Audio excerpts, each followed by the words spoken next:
வணக்கம் மக்களே. வரலாறு நமக்கு சொல்லிக் கொடுத்தது என்னன்னா, ஒரு நாட்டை வீழ்த்தணும்னா, அதுக்காக லட்சக்கணக்கான போர் வீரர்களை இறக்கி யுத்தம் செஞ்சுதான் கிடையாது.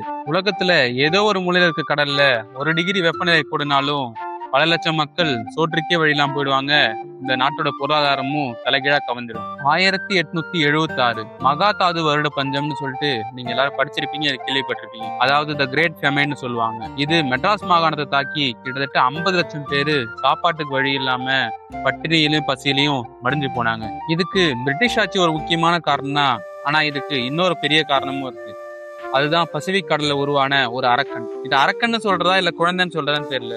அதுதான் சூப்பர் எல் நீனோ. இந்த அரக்கனை நான் ஏன் குழந்தைன்னு சொல்றேன்னு பின்னாடி சொல்றேன். இந்த எல் நீனோன்ற அரக்கனை பத்தி தெரிஞ்சுக்கிறது முன்னாடி நம்ம ஊர் பருவமழை எப்படி வேலை செய்யுதுன்னு ஷார்ட்டா பார்த்து புரிஞ்சுக்கலாம். ஒவ்வொரு வருஷமும் மார்ச் டு மே நம்ம ஊர்ல கடுமையான வெயில் கொளுத்துன்னு உங்க எல்லாருக்குமே தெரியும். அப்போ சூரியனோட வெப்பம் இந்திய நிலப்பரப்பு மேலையும் உலகத்தோட குறைன்னு சொல்லப்படுற திபெத்தியன் பிளாட்டிவ் மேலையும் அதிகமாவே விழும். அப்ப இங்க இருக்க காத்து சூடாகி மேல எழும்பும். அதுக்கு பேர் தாங்க லோ ப்ரெஷர் ஜோன். அதாவது சூடாகும் போது காற்று மேலே எழும்பிடும்.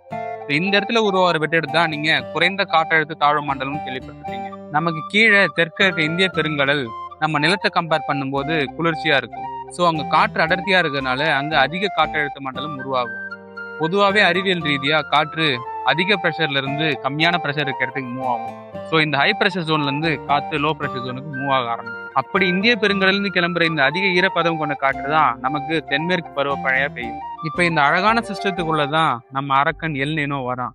இந்த கதை எங்க ஆரம்பிக்குன்னா, இந்தியாவில இருந்து பல்லாயிரம் கிலோமீட்டர் தள்ளி இருக்கிற பசிபிக் பெருங்கடல்ல தான் இந்த பிரச்சனை ஆரம்பிக்கும். சாதாரண வருடங்கள்ல இந்த பசிபிக் பெருங்கடல்ல கிழக்குல இருந்து மேற்கு நோக்கி ட்ரேட் விண்ட்ஸ் அடிக்கும். இது என்ன செய்யும்னா, கடலோட மேற்பரப்புல சூரியனால சூடாக்கி இருக்க தண்ணியை இந்தோனேஷியா மற்றும் ஆஸ்திரேலியா கடல் பகுதியில கொண்டு வந்து சேர்த்துக்கும். இதனால இந்தோனேஷியா பகுதியில காற்று சூடாகி மேலே எழும்பும் மற்றும் இந்திய பெருங்கடல்ல காற்றழுத்தம் இன்னுமே பலமாகும். இது நமக்கு கிடைக்கக்கூடிய பருவமழையை இன்னுமே ஸ்ட்ராங் ஆகும். இந்த மொத்த சிஸ்டத்துக்கு பேர் தாங்க வால்கர் சர்க்குலேஷன் அப்படின்னு சொல்லுவாங்க.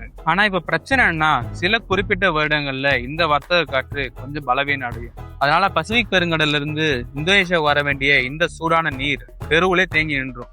ஸோ அதனால பசிபிக் ஓஷனோட டெம்பரேச்சர் மொத்தமா 1 டிகிரில இருந்து 2 டிகிரி வரைக்கும் கூடும். ஸோ இந்த ஒரு மாற்றத்தை தான் எல் நீனோன்னு குறிப்பிடுறாங்க. இதுக்கு ஸ்பானிஷ் மொழியில த லிட்டில் பாய், அதாவது ஒரு சின்ன பையன் அர்த்தம். இதுதான் நான் முன்னாடி சொல்லியிருந்த விளக்கம். ஸோ இதனால என்ன ஆகுன்னு கேக்குறீங்களா? இங்கதாங்க பிரச்சனையே ஆரம்பிக்குது.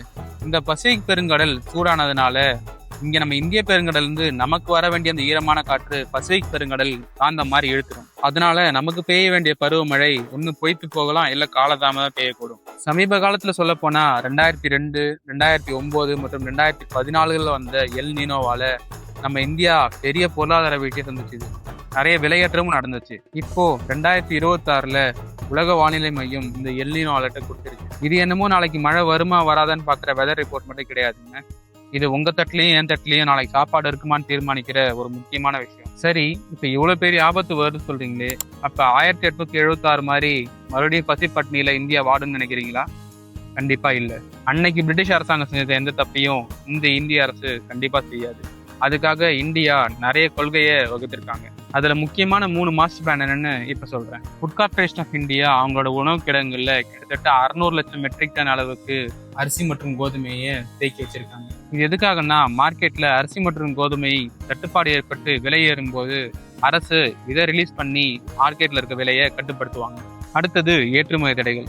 உள்நாட்டு தேவை பூர்த்தி செய்ய தேவையான அரிசி, பருப்பு, வெள்ளை சர்க்கரை, வெங்காயம் போன்ற அத்தியாவசியமான பொருட்களின் ஏற்றுமதியை அரசாங்கம் தடை செய்யும். இதனால நம்ம நாட்டுல விளைவிக்கிற பொருள் முதல்ல நம்ம மக்களுக்கு கிடைக்கணும்ன்றது தான் அரசாங்கத்தோட கொள்கை. இப்ப நான் சொல்ல போறதாங்க இருக்கிறதே ரொம்ப முக்கியமானது, நீங்க கூர்ந்து கவனிக்க வேண்டியது. அதாவது மாற்று பயிர் மானியம். இந்த 2026-27 காரிஃப் சீசனுக்காக அரசாங்கம் மொத்தம் 14 பயிர்களுக்கான எம்எஸ்பி விலையை கூட்டியிருக்காங்க. அதுல நெல்லை தாண்டி எண்ணெய் வித்துக்கள், சூரியகாந்தி, சோயாபீன்ஸ் மற்றும் சிறுதானியங்களுக்கு 7% அதிகமாக எம்எஸ்பி செட் செய்யப்பட்டிருக்கு. ஸோ இதுல இருந்து நம்மளோட புரிதல் என்னன்னா, அரசாங்கத்தோட நோக்கம் தண்ணி எந்த பயிர் கம்மியா செலவிடுது அந்த பயிரை ஊக்குவிக்கிறது தான் அரசாங்கத்தோட நோக்கம். அரசாங்கம் தன் கடமைகளை கொள்கை ரீதியாகவும் மேல்மட்ட முறையில் செயல்படுத்து. ஆனா களத்தில் நிக்கிற ஒரு விவசாயியா நம்ம என்ன பண்ணணும்னு இப்ப பார்ப்போம். முதல் உத்தி என்னன்னா, கிணற்று நீர் பாசனத்தை முறைப்படுத்துங்க. இந்த வாய்க்கால்ல விடும்போது கிட்டத்தட்ட 40% தண்ணி சூரிய வெயில்ல ஆவியாகிடும். இது நமக்கு நல்லது இல்லை. கண்டிப்பா ஸ்பிரிங்க்லர் சிஸ்டம் இல்லைன்னா சொட்டு நீர் பாசனத்துக்கு மாறுங்க. மாறி ஆக வேண்டிய சூழ்நிலையும் இருக்கு. அடுத்தது மல்ச்சிங். அதாவது உங்க மண்ணு டைரக்டா சூரிய வெப்பத்துல வரும்போது அங்க இருக்கிற கொஞ்ச நஞ்ச ஈரப்பதமும் ஆவியாகிடும். அதை தடுக்கிறதுக்காக உங்க சாயல்ல மல்ச்சிங் பண்ணுங்க.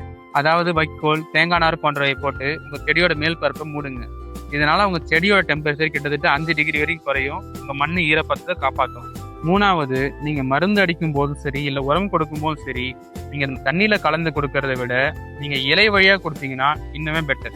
ஏன்னா நீங்க தரை வழியா கொடுக்கும்போது அதிகமான தண்ணி தேவைப்படும். மற்றும் நீங்க பவர் ஸ்ப்ரேயர் கொண்டு யூஸ் பண்ணும்போது கிட்டத்தட்ட ஒரு ஏக்கருக்கு 200 லிட்டர் தண்ணி யூஸ் பண்ணுவீங்க. ஆனா ஒரு ட்ரோனை வச்சு யூஸ் பண்ணும்போது கிட்டத்தட்ட 10 லிட்டர் தண்ணி இருந்தாலே போதும். ஸோ தண்ணி எந்த அளவுக்கு சிக்கனமா சேர்க்கிறோமோ அந்த அளவுக்கு விவசாயத்தை காப்பாற்ற முடியும். ஸோ மக்களே, இயற்கை மாறும்போது நம்மளும் கொஞ்சம் மாறலன்னா நம்மளை எதுல இருந்தும் காப்பாற்றிக்க முடியாது. இந்த எல்நினோன்றது ஒரு இயற்கை சுழற்சி தான். ஸோ இந்த வருஷத்தை நம்ம கடந்துட்டா அடுத்த வருஷம் சரியாகிடும். ஆனா முறையான நீர் மேலாண்மையும் ஒரு அக்ரிடெக் அறிவும் உங்ககிட்ட இருந்ததுன்னா இந்த வறட்சி மட்டும் இல்லைங்க, எந்த வறட்சியும் நம்ம தாங்க முடியும். எளிமையான முறையில் ஆழமான விவசாய அறிவியலை தெரிஞ்சுக்க நம்ம சேனலை உடனே சப்ஸ்கிரைப் பண்ணுங்க. இந்த வீடியோ பிடிச்சிருந்தா லைக் பண்ணுங்க, கமெண்ட் பண்ணுங்க மற்றும் உங்க நண்பர்களுக்கு ஷேர் பண்ணுங்க.